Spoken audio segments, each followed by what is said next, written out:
and this is my dad, Michael, and we're coming to you from Studio 121 in the Funk Zone in Santa Barbara. I've been in the studio for over 30 years, and back before there were any artists down in this neighborhood, before it was the Funk Zone. And my son Nathan and I are working on some new projects together. I moved back to Santa Barbara in 2019, and I really caught the art bug, per se, and started painting. During that time, I went back to college, pursuing my bachelor's degree at Antioch in Santa Barbara. And my capstone project was on an environmental issue in Santa Barbara. I came across a painting done by this muralist in Lompoc named Roger Cook. This mural was of this gentleman in Lompoc at Surf Beach holding a huge fish. And I've been to that beach, and I had never in my life had thought that there were any fish there. So this piece of art really sparked a question for me, is like, what happened? Where are these fish now? And why aren't these fish there? And what's the story about these fish? So the art was able to inspire that question in me. Moving forward, I worked on this project, researching the southern steelhead, which is what that mural was about. And in that research, I found out about Bradbury Dam and Lake Achuma and where we get all of our water from in Santa Barbara County. And it really opened up this door and this rabbit hole for me of activism, what I can do, how can I get involved, how can I help this issue? Because it's such a big issue and I'm just one person, but having seen that mural and how that mural sparked that question in me gave me the idea of using the resources that I had with my dad. So we started painting, and the series that we worked on was called the Bygone series. You can see a couple examples behind us here. So far we've been able to sell 3 of these paintings and raise over $10,000 for organizations that are working to save habitat for the Southern California steelhead, raise awareness about the Southern California steelhead, and all through art, and all because of that question that was sparked in me by that mural that I saw in Lompoc.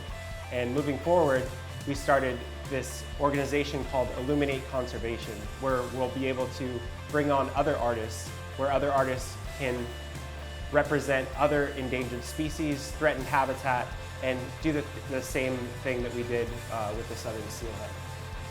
Ironically, when I was teaching in 1995 at UCSB, the whole focus of all my work was endangered species.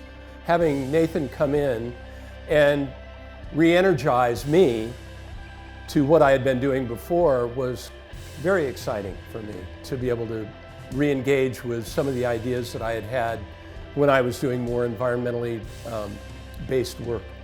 So it's really exciting to have this new project, Illuminate Conservation. Recently, we went up to San Francisco to this gala carrying this large-scale painting, and we're able to auction it off at the Cow Trout Gala.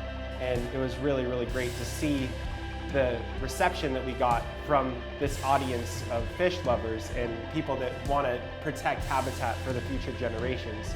We were able to sell that painting for $7,500, donated 75% of the proceeds from that painting, and it was just really incredible to see how far we had come from just standing there with each other, laughing and painting and figuring out this painting, and then taking that painting, putting it on display, talking about why we created the painting, and then actually having an audience look at it and say, yeah, we want to buy that, we want to give you money for something that you created. And that's really inspired us to want to move forward, to want to bring on other artists, and to want to make this project even more impactful.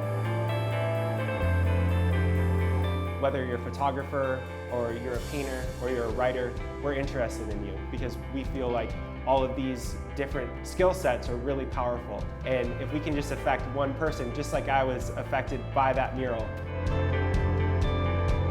They're conversation starters. You see a painting hanging like this or in a gala for auction, and people start getting into conversations about the subject matter. So it's a good way to begin sort of non-confrontational dialogue. We need to figure out a way to connect people and to have them understand that we are a part of this earth and that we don't need to insulate ourselves from it. We actually need to go back out and figure out what it's like to be a part of the earth as opposed to be in control of the earth. We need to participate. Yeah. Time's running out. We're on fire. Yeah.